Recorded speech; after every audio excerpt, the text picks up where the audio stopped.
way to, you mean Okay. that we missed all that great information? Yeah, that's extra. So, first thing was referrals. Referrals coming from the clients when they're on the honeymoon stage. The next thing though is, to Roddy's point, now you've closed. Let's think of, just shoot off some ideas that you think. One is who's the audience that you can actually get business from, and then what is the market or the message or the tactic. Just shoot off some ideas. Go ahead, Roddy. I would, target the area around that home, that neighborhood. Okay. Target. And send postcards. Okay. So one message, one concept is to send postcards to how many people around that address? If you're on the listing side though, right? Well, No, you could do it on either side, right? Oh, Either side. we participated in the sale of. If you are on the side, you also can just put out a postcard saying like home sold in your neighborhood. This is once again where when it closes, it's public record. You just have to have that information deemed liable, but not whatever guaranteed by the MLS, right? When it's your listing, you do not have the right to market it if you don't have the approval from the listing agent. But on the closed, it could be, I mean, I don't advise this because we have enough Keller Williams properties, but it could be a Weikert property that closes in your neighborhood. That's And right. once it closes, it's public record and you could be the person who announces it to everybody. That's right. Mary Beth, you just said something. I want to question you about asking for permission from the listing agent. Mhm. Could you If repeat it's that? Well, if it's an active listing, guys, Oh, if it's not, okay. if it's not your listing and it's an active listing, right, Patty, you're on the same page with me on Yeah, that. yeah. Yeah, okay. My head was still on sold. Yeah. Yeah, okay. if it's sold, you don't need the approval. It is public record. Yeah. That's good to know. Yeah. Okay, Yeah. so postcards. Postcards is one thing. If you don't have the money for the postcard stamp, you could walk the postcard. Okay, so don't let the money be a challenge. To print a postcard, you could go to the offices and print for free. I mean, honestly, go buy postcard paper if we're really tight on a budget. If not, print it on regular paper and do just a marketing flyer instead if you are tight on a budget. So could you walk a marketing piece or mail a marketing piece around, like Roddy said, to the targeted area? Okay, that's one. What else could we do now? Hint. Make some calls. Okay, who would we call? You could call your spear. You could certainly call, again, target that neighborhood. Okay, so By you way of- can, what would that message sound like? It would pretty much be the content of the postcard, just alerting them to the fact that you were involved with the sale of a home in the neighborhood. It went above asking. It went very quickly. It sold under 30 days from under contract to close. Mhm. And would they be interested in learning more about opportunities for them to sell? Or if they know of anyone that might be interested in that. Mhm. One of the reasons that Mary Beth is hitting on, calling the neighborhood, mailing to the neighborhood, maybe hand delivering things, is statistics show that within 6 months, 2 more homes are going to come on the market in that neighborhood. That's right. Okay, so they're going to list with you or they're going to list with someone else. When a house goes on the market, Alvaro, I see you, 1 second. When a house goes on the market, it's like you awaken the giant of the neighborhood. Because it's like, wait, what? Those people are selling for what? And then all of a sudden, everybody starts going like, well, maybe I should sell. And are you the person that's going to be, and it Mhm. doesn't have to be your closing. Hi, just wanted to let you know that your neighbor sold. They sold 10 days. They put it under contract. They closed in 35. They sold for 2% over asking. And it's been the highest sale that we've seen in the neighborhood. Who do you know that's looking to sell next? Mhm. Oh, nobody. What are they? They're not going to slam the door in your face, I promise. But if they do you want to work with those people? No. Alvar. But Oh, sorry, Patty. no, Alvart's been very patient. Oh, I was just gonna say, I see a lot of other agents, and what I would probably do is when I sell it, I would post it on my social media and ask them to repost it on their social media and tap into their sphere as well. Okay, I love that. So she's taking social media and she's not only, she's including the client. So including the client, which is going to lead me into something else, but including the client is huge, especially when you've serviced them properly. Maybe you got even through a tough deal. Like there has to be some sort of win in the transaction. So assuming that you got out of the transaction and you guys are still friends, we want to include them. We want to tag them. We want to ask them to share this with people. But how do you do that? You make it be about them. The post has to be about them. Otherwise, how many of them do go ahead and share that out? Make it be about them, that they're in home ownership. We looked for 5 times we went out. We looked at 50 houses and, this was the one. Yeah. Share the success story on social media and then include the client. I love it when I see the client's photo standing in front of their new home. That is impactful. Now, it can't end there either, though. Okay, so once the client gets in, did you give them a list of all of the businesses in the area that you might have? You got to find a follow-up with somebody who just moves in. What do they need for the next 3 months? Because here's what happens. Well, I don't know, Patty, if you've ever experienced this. I used to have agencies all the time down in Monmouth County. You'd buy one sign. You don't need a million. You only need one sign that says another home sold by Roddy Negron. Another home sold by Roddy Negron, Keller Williams Village Square Realty. When you close on that, you have a very simple document that just says, from your buyer that you just put into their new home, I give Roddy Negron of Keller Williams Realty Village Square the right to put his sign on my property for 2 weeks. I love that. A post-close sign. Because why? Now these new neighbors are moving in, the moving trucks are there, the painters are there. Da, da, da. Who sold the house to you? Well, Roddy Negron sold the house. I'm not seeing that done up here, and I have been advocating that for literally a long time. What seriously, why can't the buyer's agent They can. and or the listing? Of course they can. Put a sign, and we do the for sale sign. The only thing I would say is check with the town regulations and ordinances but why not for 2? Wow, what powerful stuff.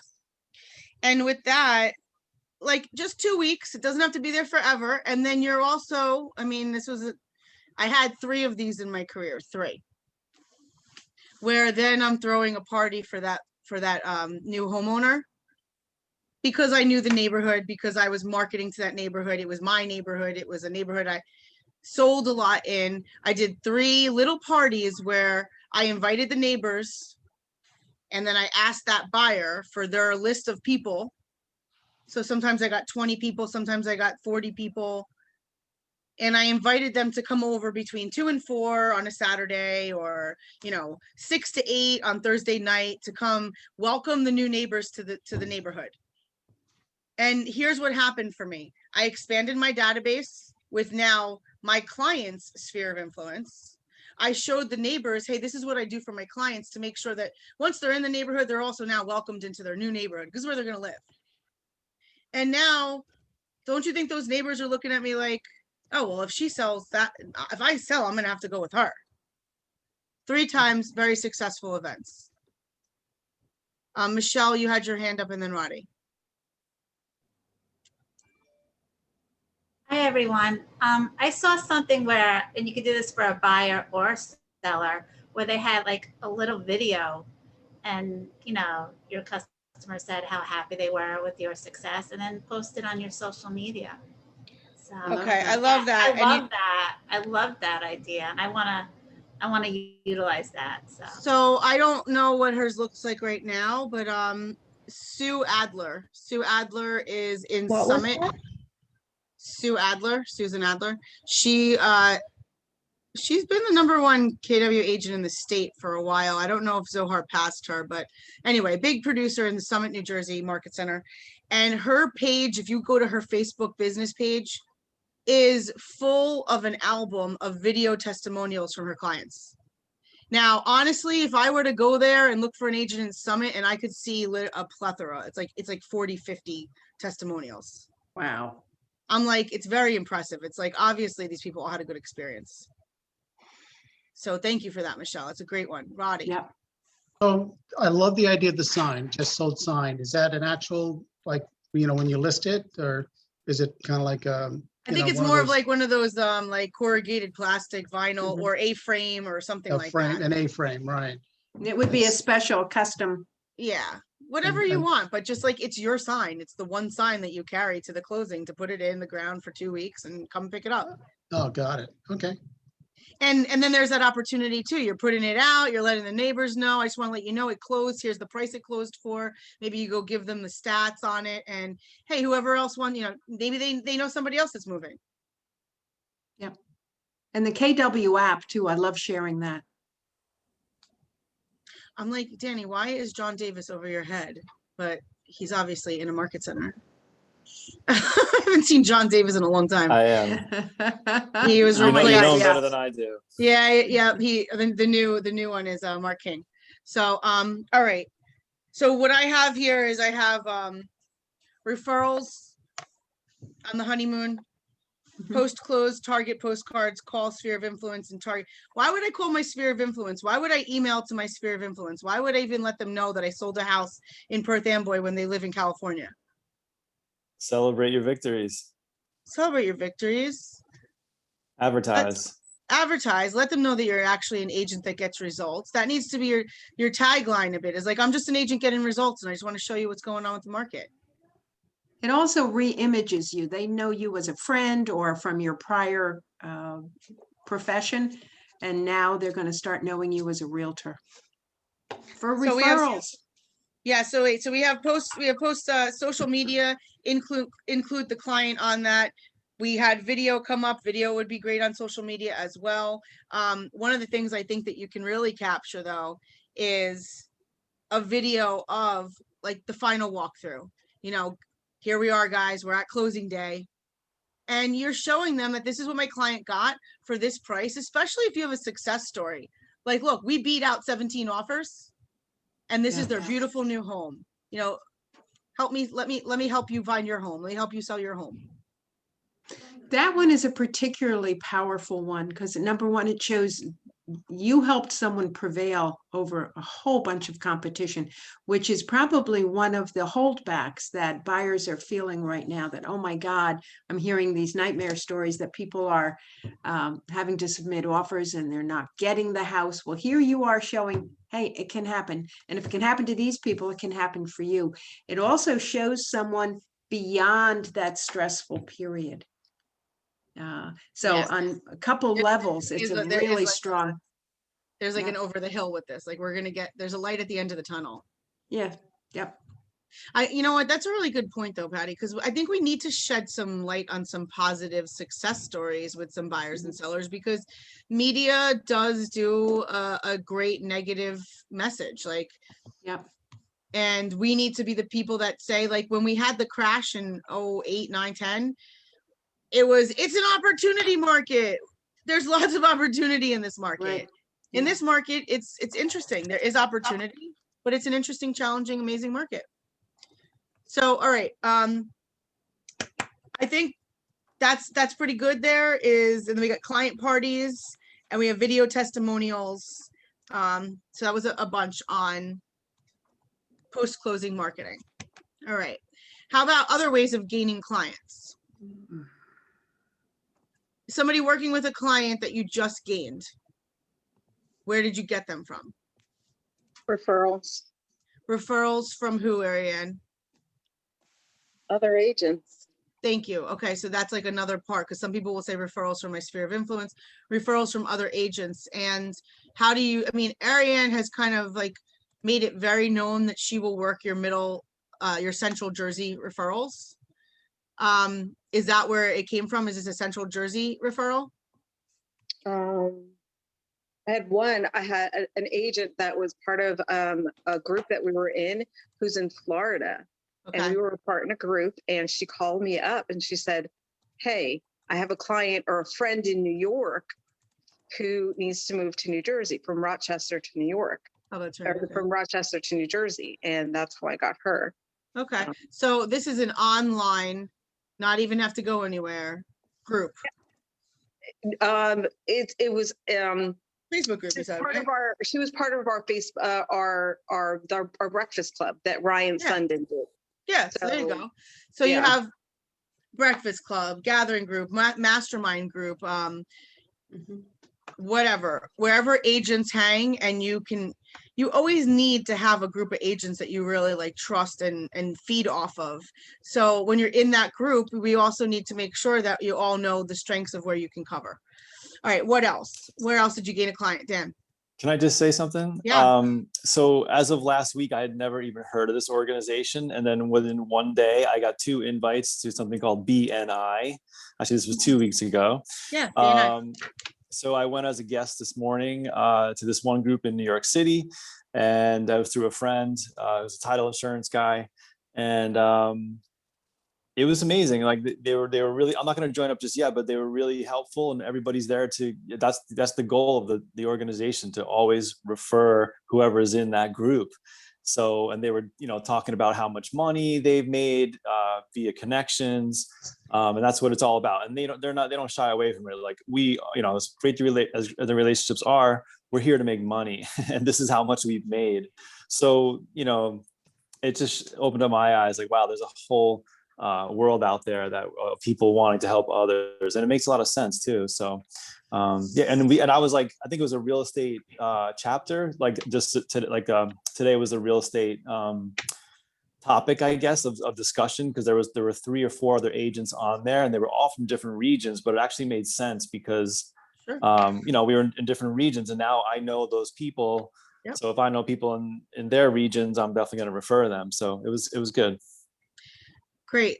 So BNI has been around forever. It's a business to business networking group. There's also other groups like LaTip. When I was an agent, my mortgage guy and I started our own, which was called Simply Referrals. And because, to his point, was there's maybe multiple agents in a group. You're not supposed to have agents that, like, let's say, work the same area in that group. It's supposed to be protected, right? So I couldn't find one that wasn't taken in Monmouth County. Like, there was a top agent in all of the BNI groups. So we just started our own. We called it Simply Referrals. It started with 4 people at the dining room table of Steve Belfiore's house. And we just said, we're going to let people into our group that we like and we like to do business with. So if you can't find a BNI or a LaTip, I don't even know if LaTip is still around. That was another business to business networking group. Start your own. Grab your mortgage guy, grab your inspector, grab your favorite pizzeria, say, hey, we're going to come meet and do coffee at your place every week. And we're just going to keep bringing different businesses in that we refer to so that we could have a referral network. And I'm telling you guys, thank you for bringing that up, because agents used to live off of their BNI business. Like, they didn't, right, Patty? They did nothing but BNI business. LaTip. And usually, did you go at like 5 o'clock in the morning? Did you guys, what time was the 6 o'clock in the morning? 7 a.m. Yeah. Okay. Yeah, I'm a little slow today. Yeah. Yeah. Yeah. So they're usually very early because they're going to start before the business day starts. What is it, like a paid, Yes. you pay for a membership and? Yep. It's very minimal as far as what you're paying. It's more that, you're going to refer business within the group. Okay. Actually, can I touch on that for a minute since we're on Sure. that topic? That was one of my questions. Like, I keep seeing these referral companies Yep. of like, they give you warm leads for a referral fee. Right. Like, I even think I saw it for Redfin doing that. Sure. Mm-hmm. But are there any recommendations there with like success? With success. Like that have had success? Well, I would have to say, of all of the top businesses that we know, I think Boomtown is one of the products that people do use and buy leads from that are good quality leads. Like when we listen to Nick Baldwin, we'll talk about the funnel and how wide at the top, like where are these leads in converting?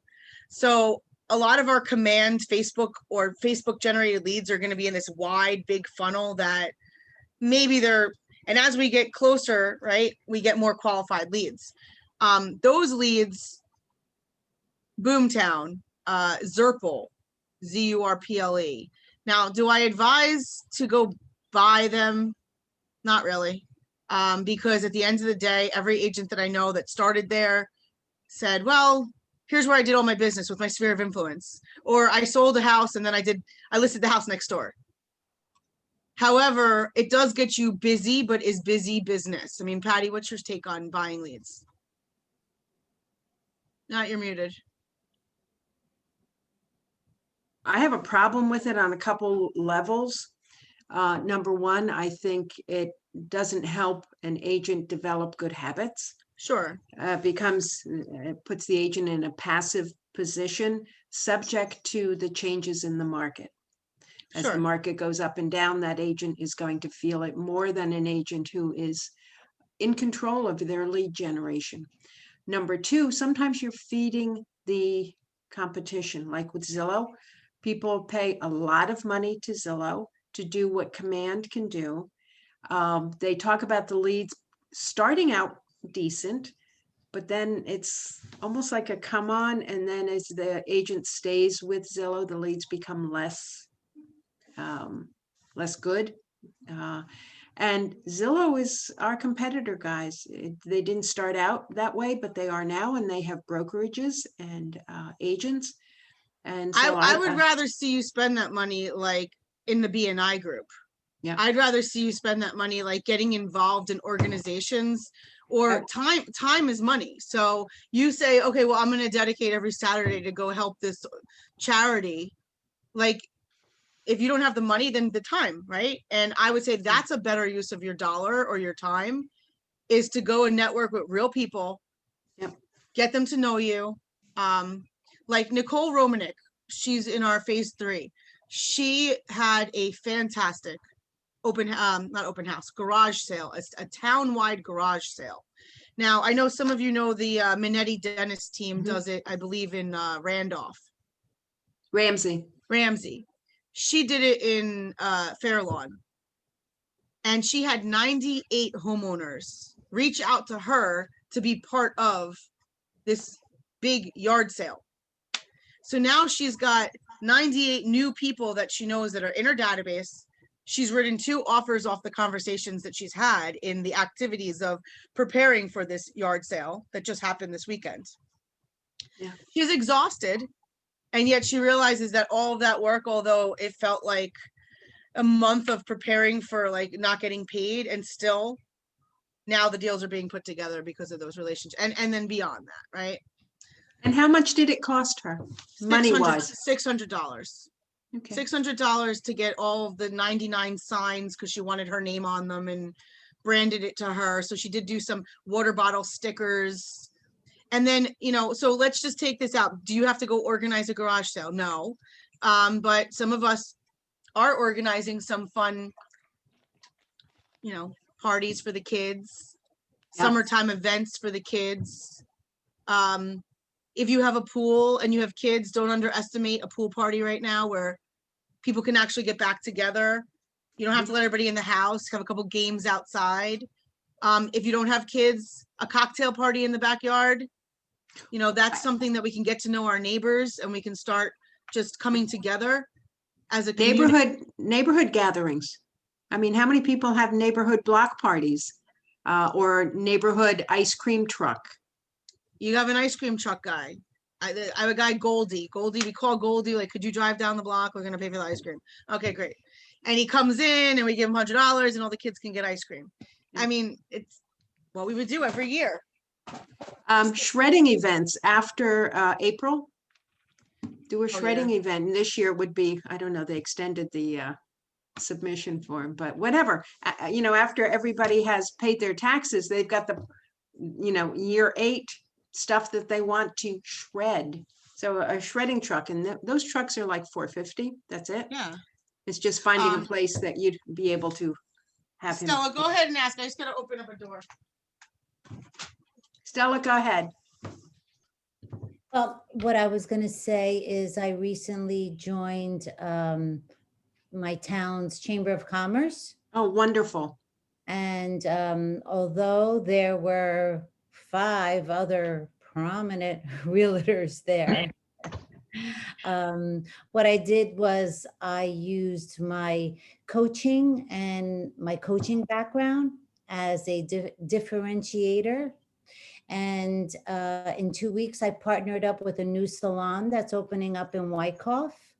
And I am going to be talking about my coaching business and hoping to get, connections with the real estate. So because, I mean, these people that were at the chamber event, their faces were like on the back of the carts, and they've been in business for 15, 20 years.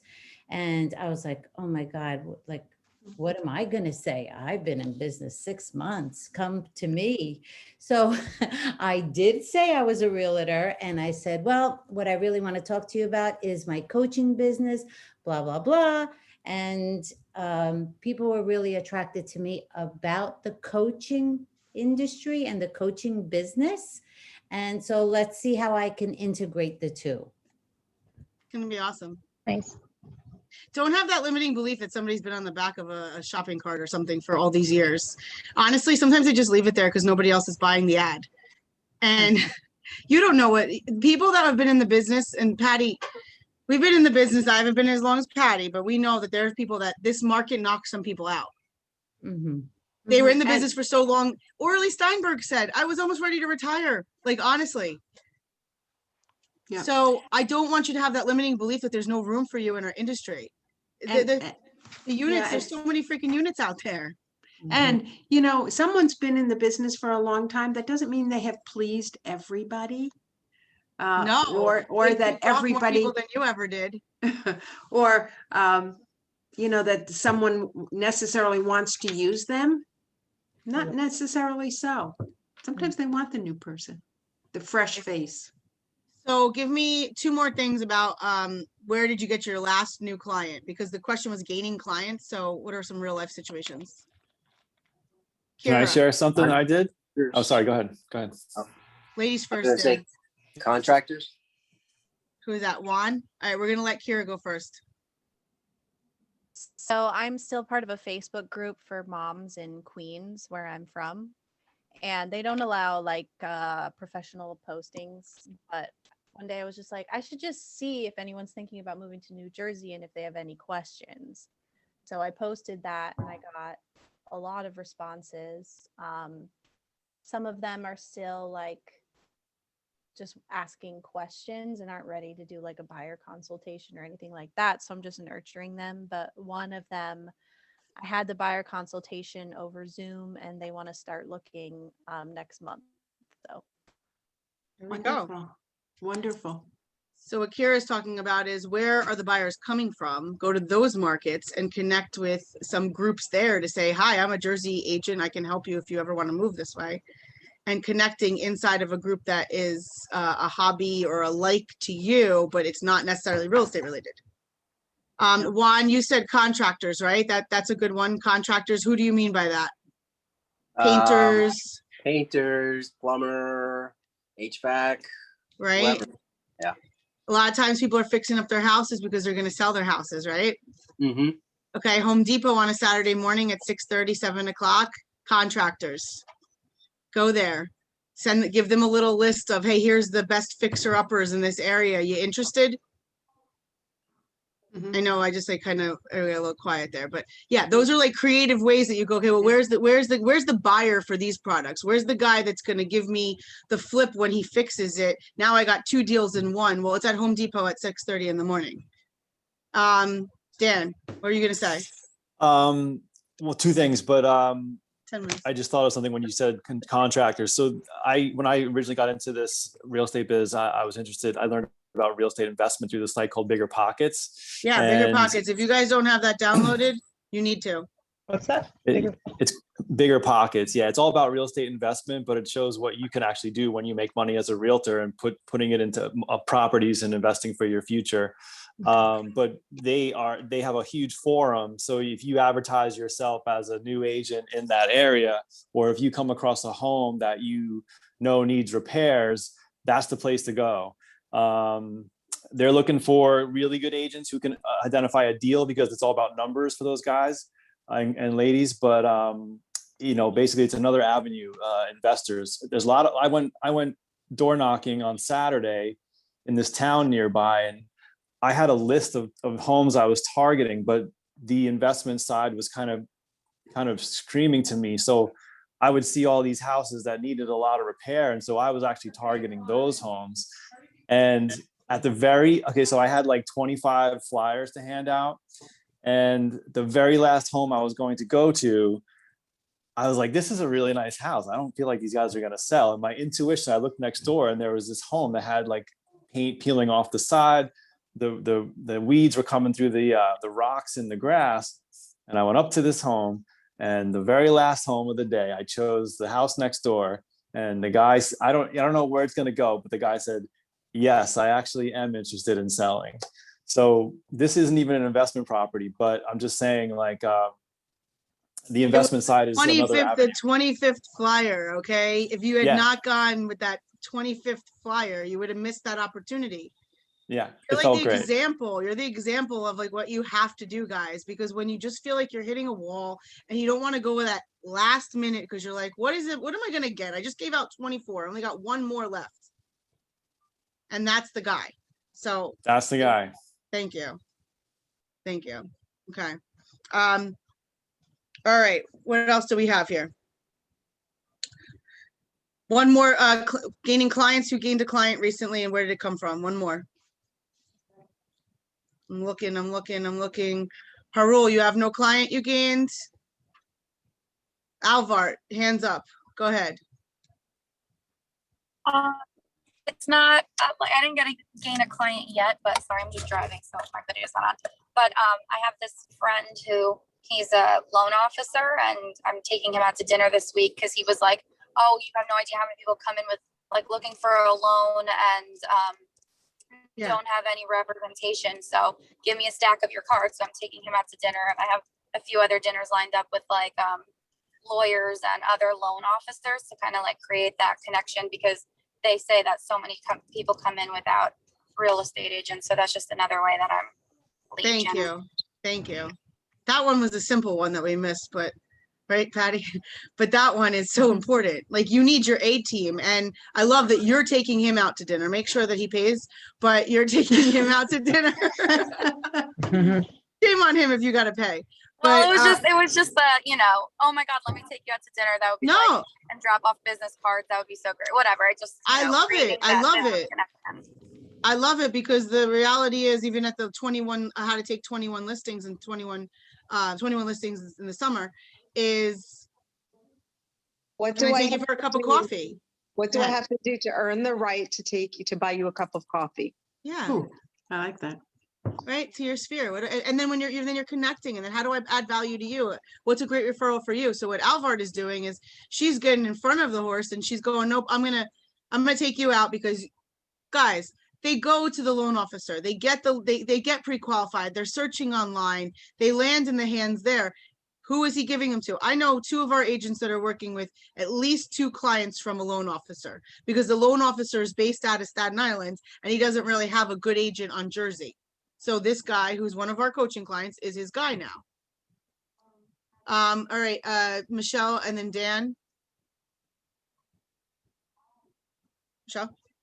Hi, so I have 2 new clients. One is my next door neighbor who is buying an investment property, and then I'm gonna rent it out. So Great. Yay. that's Does he know good. yet? He knows.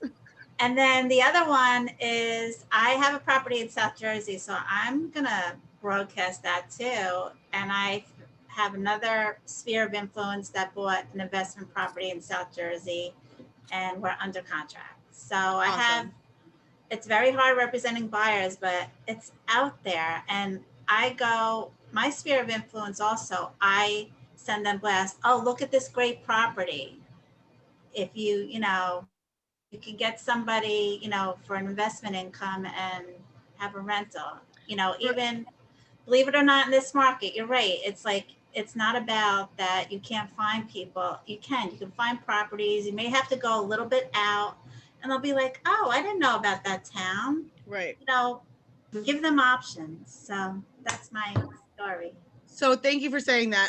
If you're out there previewing properties and showing properties, you will be like, here's an example. I went and showed properties this weekend to family friends. And one of the houses that I showed them has the most amazing bay view in Old Bridge that nobody would even know that this is there. I mean, I go, well, which beach would you like to go to? Out the front window, you can see 2 beaches in a park. And it was $320,000. And it was tiny little house, but it wasn't good for them. I'm like calling my mother, I'm calling somebody else. I'm like, hey, look at this house. Do you think who could buy this house?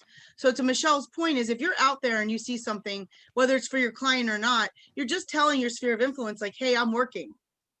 Look at this house. I just saw it this weekend. Beautiful views. Do you know anybody that wants to live on the beach for under 300,000?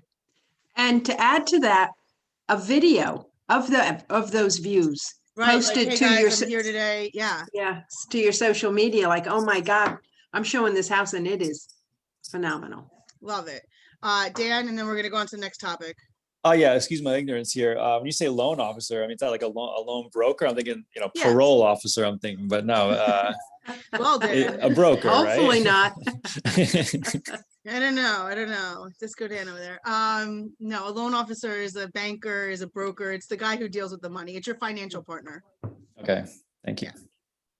Okay. All right. So, I Patty, love how these are, we always talk about lead generation and you have visions of being on the phone for 3 hours to do it. And we have just covered a whole bunch of things that were not the phone, but were more one-to-one and more imaginative and a little bit more fun.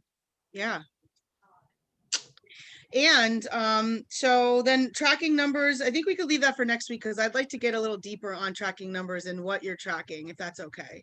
And then pricing out of the market, if you could take that one, Patty. I'd love to. Thank you. Pricing in this kind of market, if I were pricing something, number one, Mary Beth hit on it before, you have to look, when you look at solds, you have to look at the meeting of the mind date, which is the date it went under contract, not the date that it closed. The meeting what of was- the mind date. Okay, the under Yep. contract date. And what was the market like at that point? You Mhm. figure most of the time it's 60 days between contract and close. So if you are looking at something that closed in March, it probably went under contract sometime in January. What was the market like there? If I were pricing something right now, I would look very closely at actives, more so than I would in an ordinary market. I would look at actives because that's the competition right now. And sometimes you can, reputation is everything in this business, everything. And just please bear that in mind on your conversations with other realtors and with clients. But sometimes you can call another realtor and say, listen, I'm working on pricing something in XYZ town, and I see you have something under contract. It's been under contract for 30 days. At this point, would you feel comfortable sharing with me the contract price? Sometimes they'll tell you. If they're through all contingencies, sometimes they'll tell you. Most of the time, we don't share something till it closes. Because if by chance it fell apart, that contract price becomes the new listing price, which in today's market is not a bad thing because it's Yeah. probably over. But in an ordinary market, that wouldn't be a good thing to do, but you can do that. And I think if sellers are so, like, if you have a very unique property, a seller could absolutely pay for appraisal. They can pay for an appraisal. It might cost $400 or $500, but have them pay for an appraisal so that you can market it with, like, appraisal was already done on this and that that it's going to appraise so that you can ask for people to waive their appraisal or whatnot. That would be a cost to the seller. They would not get it back. It would just be an investment into, like, them making a smart decision to sell their home. Oh, we got hands up. Yeah, Rosalia. Rosalia, I love that you were yelling at the Bolt coach. Couldn't get your name right. Oh my God. But I don't want 100 agents call me Roselia. So. Rosalia. No, it's Rosalia. Rosalia, we can't hear you. Something happened with your audio. You have to go louder. Can't hear you. No. That's what we do on my family Zooms. It happened yesterday and then you did something and it went up a bit. Okay, You know, we'll go to Dan while you're seeing if you can figure that out. Yeah, you mentioned appraisals. I just, can you just clarify something for me? It's obviously not necessary to get an appraisal, correct? Secondly, when can, if it can, I'm under the impression that, because I'm just so ignorant to this, if you get an appraisal,